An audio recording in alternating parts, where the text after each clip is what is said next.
Hello वेंक्शन and इजहन lover, welcome back to our channel. Thank you guys आपके प्यार और सपोर्ट के लिए। आपका प्यार और सपोर्ट यूं ही बरकरार रखेगा मेरे साथ।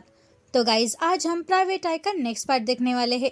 लास्ट पार्ट में हमने देखा कि जैन और ईबो के बीच एवरीडे मीन्स एवरीडे वाली एक्टिविटी होने के बाद ईबो और जैन एक दूसरे को गले लगाकर सो जाते हैं। तो चलो गाइस इसके आगे क्या होगा आज हम इस पार्ट में जानेंगे। आई होप आपको आज का पार्ट अच्छा लगेगा। ईबो गुदगुदी के साथ उठा और जब उसने अपनी आंखें खोली तो उसने जैन को देखा जो उसकी तर्जनी से उसको गुदगुदी कर रहा था। बेबी तुम कितनी देर से जाग रहे हो? ईबो ने जैन का चेहरा पकड़ते हुए कहा और उसने जैन के लिप्स को किस किया। वे दोनों अभी भी उसी झरने वाली बड़ी चट्टान पर लेटे हुए हैं। शायद मैं 15 मिनट पहले जाग गया था, जैन ने ईबो को देखते हुए कहा। लेकिन तुमने मुझे क्यों नहीं जगाया? ईबो ने पूछा। आप खर्राटे ले रहे थे और लगता है कि आपको सोने में मजा आ रहा था, इसीलिए मैंने आपको नहीं जगाया, जैन ने पाउट बनाते हुए जवाब दिया। जैन का पाउटी चेहरा देखकर ईबो मुस्कुराया और उससे गले लगाया। सॉरी बेबी, लेकिन जब से हम इस आइलैंड पर आए हैं तब से मैंने अच्छी नींद नहीं ली, इसी वजह से मैं थक गया था। और आज सुबह भी हम बहुत खेले और तुमने मुझे थका दिया, ईबो ने हंसते हुए कहा। वैसे ये तुम ही थे जिसने ये किया है और मैं भी अब बहुत थक गया हूँ और मुझे भी भूख लगी है, जैन ने कहा। ठीक है चलो केव में चलते हैं, लेकिन इससे पहले हमें नहाने की जरूरत है, ईबो ने कहा। फिर वो उठा और अपनी बाहें फैला दी। जैन ने ईबो को देखकर अपना चेहरा छुपा लिया क्योंकि वो अभी भी ईबो के न्यूड बॉडी को अपने सामने देखकर शर्मा रहा था। ईबो, क्या तुम थोड़ी सी भी शर्म महसूस नहीं करते? और अपने असगर का मेरे सामने इतना खुलासा करना बंद करो, जैन ने कहा। ईबो जैन के पास झुक गया और उसकी चीन को पकड़कर ऊपर उठाया। बेबे तुमने पहले ही इसे देख लिया था, भले ही मैं इसे प्राउड के साथ तुम्हें नहीं दिखा रहा हूँ, लेकिन मैं इससे पहले कि ईबो अपनी बात करना जारी रख पाता, जैन ने अपने हाथ से उसका मुंह ढक लिया। ऐसा मत कहो वरना तुम्हें इसके बाद हमेशा अपने हाथों का यूज करना पड़ेगा, जैन ने ईबो के मुंह से अपना हाथ हटाने से पहले ईबो को धमकी दी। जैन की बातों से ईबो हंसने लगा। ओह माय, मेरी स्वीट इज सो फ्यूरियस, ईबो ने कहा। ईबो मुझे नीचे रखो, जैन ने ईबो की बाह पर थप्पड़ मारते हुए कहा। नहीं जैन, हम एक साथ नहाएंगे, ईबो ने कहा। फिर वे उस चट्टान से नीचे उतरे और ईबो ने जैन को उस हिस्से में ले गया जहाँ झरना था। फिर वे दोनों पानी में उतरे और कई बार तैरने लगे। तैरने के कुछ टाइम बाद वो झरने के नीचे मिले। ईबो ने जैन की बाहों को पकड़ा और उसे गले में लपेट लिया और जैन ने भी ईबो के साथ वैसा ही किया। जैन, मैं तुमसे बहुत प्यार करता हूँ, ईबो ने कहा और उसने जैन के लिप्स पर किस किया। ईबो, मैं भी तुमसे बहुत प्यार करता हूँ, जैन ने अपने गालों पर लुढ़कते हुए और छोटे छोटे आंसुओं के साथ कहा। लेकिन ईबो ने ये नहीं देखा कि जैन रो रहा था क्योंकि उनके ऊपर झरने का पानी बह रहा था। मेकआउट सेशन के बाद उन दोनों के बीच में फिर से एवरीडे मीन्स एवरीडे वाली एक्टिविटी होती है। बेबी क्या तुम ठीक हो? ईबो ने जैन की पीठ को सहलाते हुए कहा। मैं थक गया हूँ, तुमने तो कहा था कि हम बस नहाएंगे, लेकिन तुमने क्या किया? जैन ने ईबो के पेट पर धीरे से हाथ मारते हुए पूछा। सॉरी बेबी, तुम इतने खूबसूरत हो कि मैं कंट्रोल नहीं कर सका, ईबो ने मुस्कुराते हुए कहा। बारिश आने का संकेत मिलते ही अचानक आसमान उदास हो गया। इससे पहले कि वे पानी से बाहर निकलते बारिश शुरू हो गई। बेबी हमारे कपड़े, ईबो ने कहा। ईबो की बात सुनकर जैन का जबड़ा गिर गया जब उसने उस चट्टान की ओर देखा जहां उनके सूखे हुए कपड़े अब भीग गए थे।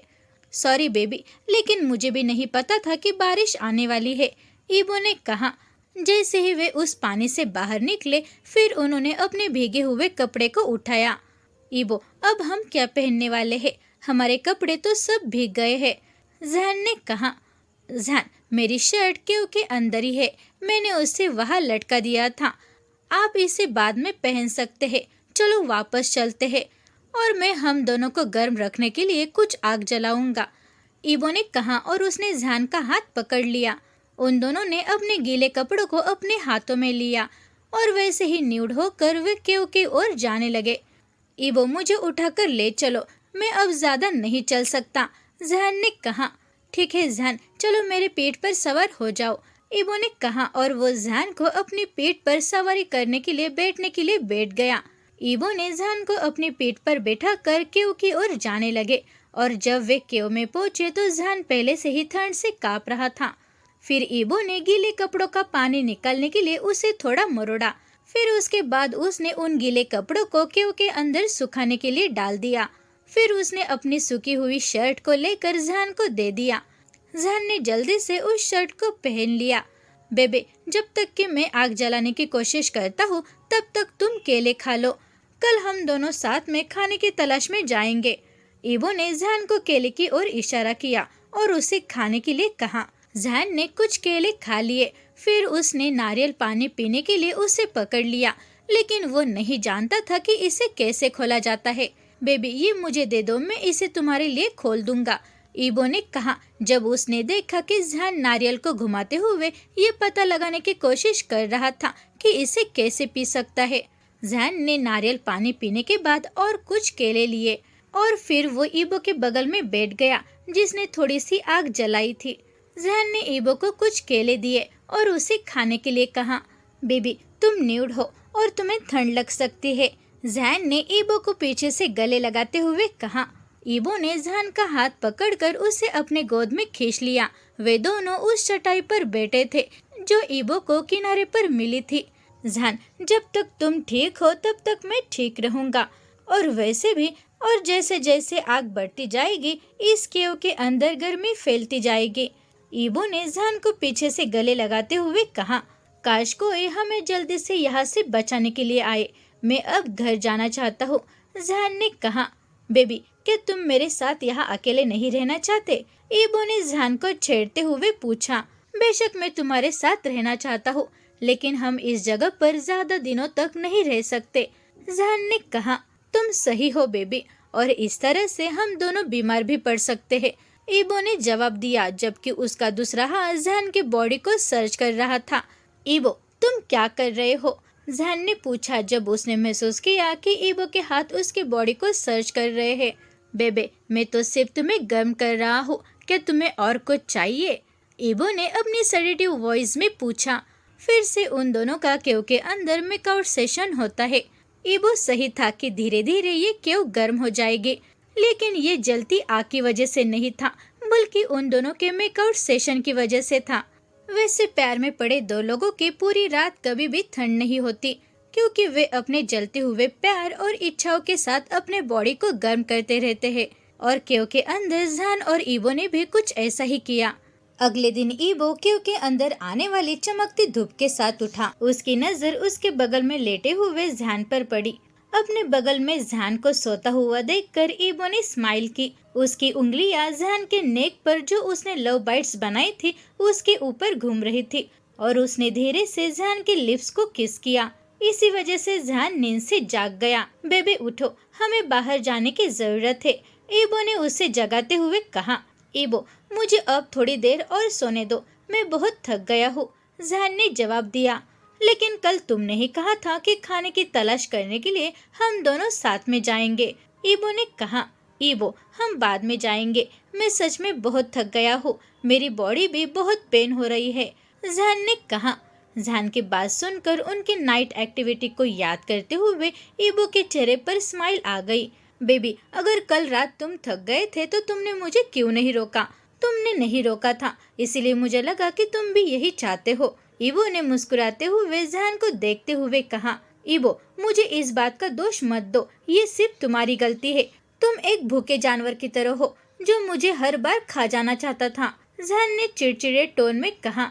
बेबे, तुम मुझे उसका दोष नहीं दे सकते, तुम उस खाने से कहीं ज्यादा डिलीशियस हो जो पूरी दुनिया के सबसे अच्छे शेफ पकाते हैं, ईबो ने जहान को चिढ़ाते हुए कहा। ठीक है ईबो, लेकिन ये श्योर करो कि आप मेरे अलावा किसी और को नहीं खाएंगे, अगर आपने ऐसा किया तो मैं खुशी से उस अजगर को काट दूंगा, जहान ने चिढ़ते हुए कहा। रिलैक्स बेबी, मुझे बस तुम्हें खाना अच्छा लगता है, मैं तुम्हें खाऊंगा चाहे कुछ भी हो, ईबो ने कहा। हाँ, और इसके अलावा मैं अब तुम्हें ब्रेकफास्ट के लिए खाना चाहता हूँ, ईबो ने मुस्कुराते हुए कहा। ईबो, मैं बहुत थक गया हूँ, जहान ने कहा। मुझे नहीं लगता कि तुम अब थके हुए हो, और वैसे भी अब ये तैयार है, उसे महसूस करो, ईबो ने कहा। जहान का पैर ईबो के कमर पर था, इसीलिए ईबो का असगर जब बड़ा हुआ तो जहान ने ये महसूस किया। ब्रेकफास्ट में एक दूसरे को खा जाने के बाद वे दोनों बीच की ओर जाने लगे। ईबो, मैं इस जगह को कभी भी नहीं भूल सकता, जहान ने केव के चारों ओर देखते हुए और बाहर घूरते हुए कहा। हाँ बेबी, मैं भी इस जगह को कभी भी नहीं भूलूंगा, और ये जगह गवाह है और हमने एक दूसरे को कैसे प्यार किया, ईबो ने कहा।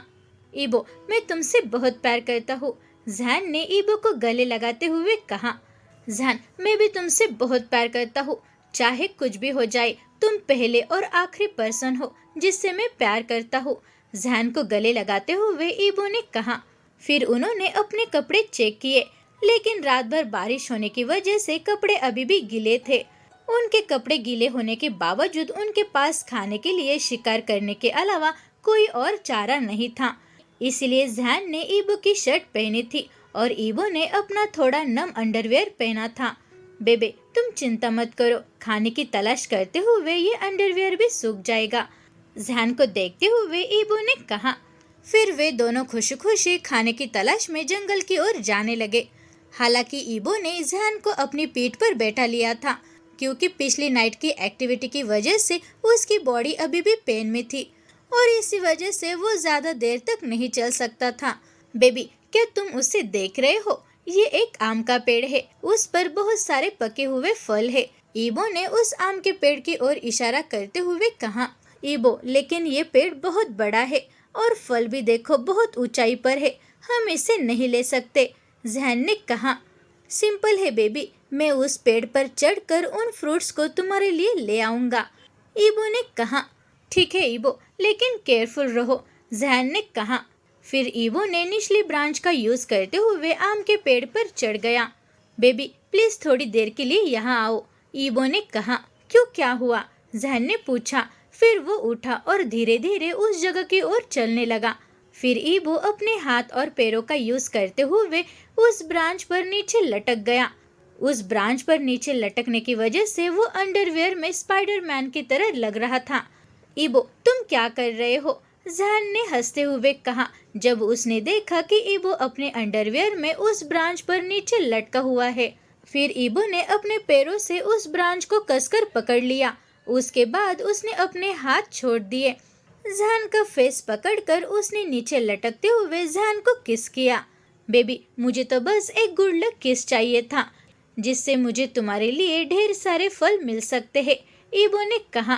तुम सच में इडियट हो, जहान ने कहा। फिर वो अपने हंसी को रोक नहीं पाया।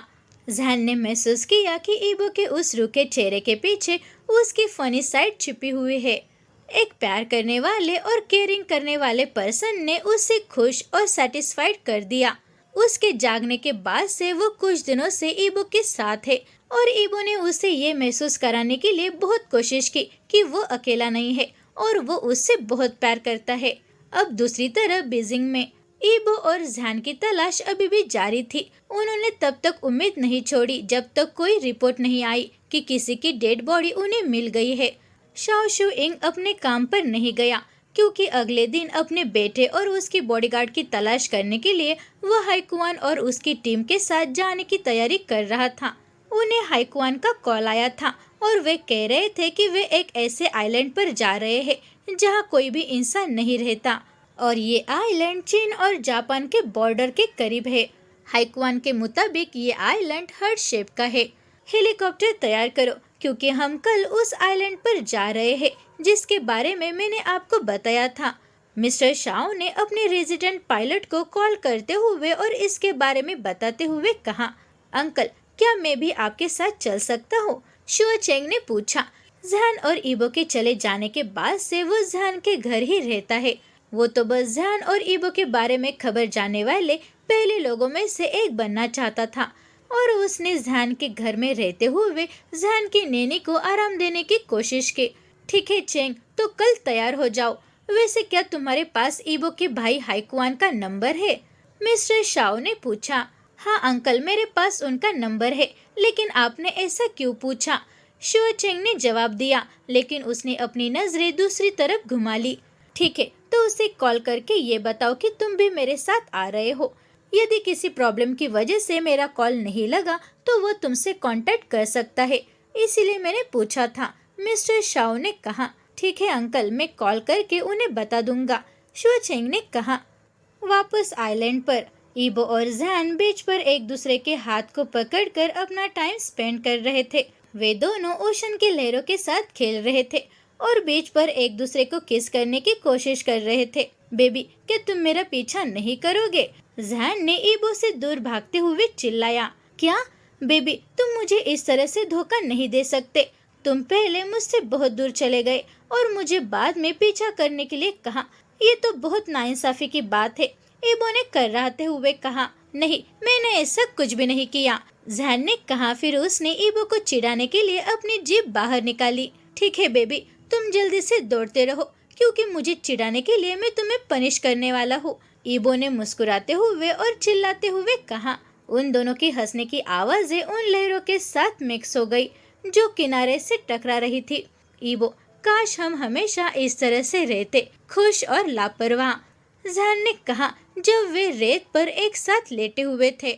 उसका सिर ईबो के बाह पर था, जबकि उसका दूसरा हाथ उसके पेट पर लिपटा हुआ था।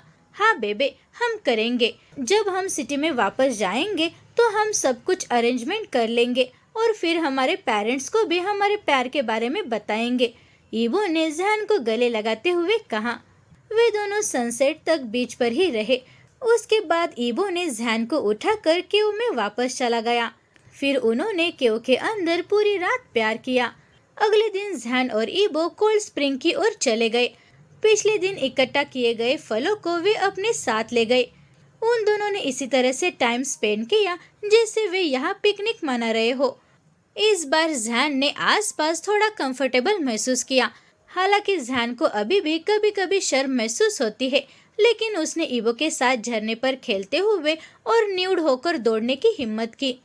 बेबे, तुम बहुत प्यारी हो, इतना खाने के बावजूद भी मेरा मन नहीं भरता।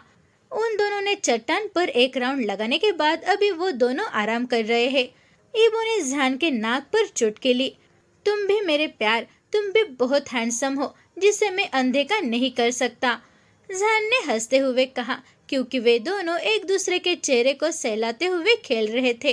जैन ने ईबो के गालों को दबाया ताकि उसका चेहरा खराब हो जाए और ईबो ने भी उसके साथ ऐसा ही किया। उन दोनों ने एक दूसरे के सामने गंदी गंदी शक्लें बनाने लगे और एक दूसरे को चिढ़ाने लगे। लेकिन उन दोनों की हंसी अचानक बंद हो गई जब उन्होंने उनके पास आ रहे हेलीकॉप्टर की आवाज सुनी। बेबे, क्या ये हेलीकॉप्टर की आवाज है? जैन ने पूछा। वो अभी भी ईबो के बाहों में है। हाँ बेबी, मुझे भी ऐसा ही लगता है, ईबो ने कहा। फिर उसने डीपली जैन को किस करने लगा। बेबे, हेलीकॉप्टर करीब आ रहा है, चलो चलते हैं और अपने कपड़े पहनते हैं और बीच की ओर भागते हैं, वे शायद हमें ही ढूंढ रहे होंगे, जैन ने कहा। जैन ये जानकर बहुत एक्साइटेड था कि हो सकता है कि कुछ लोग उन्हें यहाँ ढूंढने के लिए आए हो। फिर जैन उस चट्टान से नीचे उतरा और पानी में नहाने के लिए चला गया। ईबो, चलो यहाँ आओ, हम एक साथ नहाते हैं और कपड़े चेंज करते हैं, वे हमें यहाँ बचाने के लिए आए हैं, चलो तैयार हो जाओ, जैन ने ईबो की ओर देखते हुए कहा। फिर ईबो भी जैन के साथ पानी में शामिल हो गया। तैरने से थक जाने के बाद वे वापस केव के अंदर चले गए। वहाँ उन्होंने अपने सूखे हुए कपड़े पहन लिए। फिर उन्होंने बीच पर जाने का फैसला किया। ईबो, हेलीकॉप्टर कहाँ गया? जैन ने कहा। उसके चेहरे पर उदासी झलक रही थी। उन दोनों को नहीं पता कि हेलीकॉप्टर कहाँ गया था। बेबे, अपनी उम्मीद मत छोड़ो, वे हमें जल्दी ही यहाँ ढूंढ लेंगे, ठीक है? मैं यहाँ हूँ तुम्हारे साथ, ईबो ने जैन को गले लगाते हुए कहा और उसने जैन के माथे पर किस किया। फिर वो दोनों सूरज की गर्मी से बचने के लिए एक पेड़ के नीचे बैठ गए। कुछ देर के बाद फिर से उन्हें जानी पहचानी आवाज सुनाई दी, एक बोट की आवाज जो आइलैंड के करीब आ रही थी और एक हेलीकॉप्टर की आवाज। उसके बाद उन दोनों ने ऊपर देखा। ईबो, वहाँ देखो, ये हमारी कंपनी का हेलीकॉप्टर है, जैन ने ईबो के कंधे को हिलाते हुए और खुशी से कहा। जैन के चेहरे पर आंसू झलक पड़े। पापा, जैन ने कहा। बेबी, शांत हो जाओ, ठीक है? उन्होंने हमें ढूंढ लिया है, ईबो ने कहा। फिर उसने जान को उठने में हेल्प की। उसके बाद वे दोनों किनारे की ओर दौड़ने लगे जहाँ स्पीड बोट आ रही थी। पापा, पापा, मैं यहाँ हूँ, जान ने अपने हाथों को लहराते हुए चिल्लाया, क्योंकि वो अपने पिता को हेलीकॉप्टर में बैठे हुए देख सकता था, जो हेलीकॉप्टर उनके ऊपर चक्कर लगा रहा था और उतरने के लिए जगह खोजने की कोशिश कर रहा था। जान, शुअचेंग चिल्लाया और बोट से उतरने के बाद वो और हाइकुआन उनकी ओर दौड़ने लगे। शुअचेंग ने तुरंत जान को गले लगाया। जान, तुम कैसे हो? क्या तुम ठीक हो? शुअचेंग ने कहा। फिर शुअचेंग ने जान के बॉडी को छू कर ये देखने की कोशिश की कि क्या उसे कहीं चोट लगी है या नहीं। मैं ठीक हूँ चेंग, ईबो ने मेरा बहुत ख्याल रखा, जान ने मुस्कुराते हुए कहा और उसने ईबो को देखा जो अपने बड़े भाई हाइकुआन से बात कर रहा है। जान बेटा, शाओ शू इंग ने कहा और वो जल्दी से अपने बेटे के पास पहुंचा। डैडी, मैंने आपको बहुत मिस किया, जान ने रोते हुए अपने पापा को गले लगाया। पापा, मैंने सोचा था कि मैं तुम्हें फिर से कभी नहीं देख पाऊंगा, जान ने रोते हुए कहा। बेटा, मैंने भी तुम्हें बहुत याद किया, हमने तुम दोनों को खोजना बंद नहीं किया, हम हर दिन यहाँ वहाँ तुम्हें ढूंढ रहे थे, शाओ शू इंग ने कहा। पापा और बेटे के गले लगाने के बाद उन्होंने उस जगह को छोड़ने का फैसला किया। ईबो हाइकुआन के साथ बोट पर जा रहा था, जबकि जान अपने पिताजी के साथ हेलीकॉप्टर में था। जब वे वहां से निकले तो जान की आंखों में आंसू थे। उसे याद है कि वे दोनों इस आइलैंड पर कितने खुश थे। वो जगह उसके और ईबो के लिए बहुत यादगार रहेगी। पापा, क्या उस आइलैंड को खरीदना पॉसिबल है? जान ने पूछा। मुझे ऐसा नहीं लगता बेटा, लेकिन फिर भी मैं इसके बारे में चेक करूंगा, मिस्टर शाओ ने कहा। ठीक है पिताजी, वैसे भी मुझे वो जगह बहुत पसंद है, जान ने कहा। बेटा, अब इसके बारे में मत सोचो, तुम बस थोड़ा आराम करो, तुम बहुत थके हुए लग रहे हो, शाओ शू इंग ने अपनी आंखें बंद करते हुए और जान के बालों को सहलाते हुए कहा। तो गाइज, आपको आज का पार्ट कैसा लगा? Thank you very much guys video देखने के लिए। अगर आप चैनल पर नए हैं और आपने सब्सक्राइब नहीं किया तो प्लीज़ सब्सक्राइब कर देना, वीडियो को लाइक करो और शेयर करो और मुझे कमेंट में ये ज़रूर बताना कि आपको आज का पार्ट कैसा लगा। Thank you guys.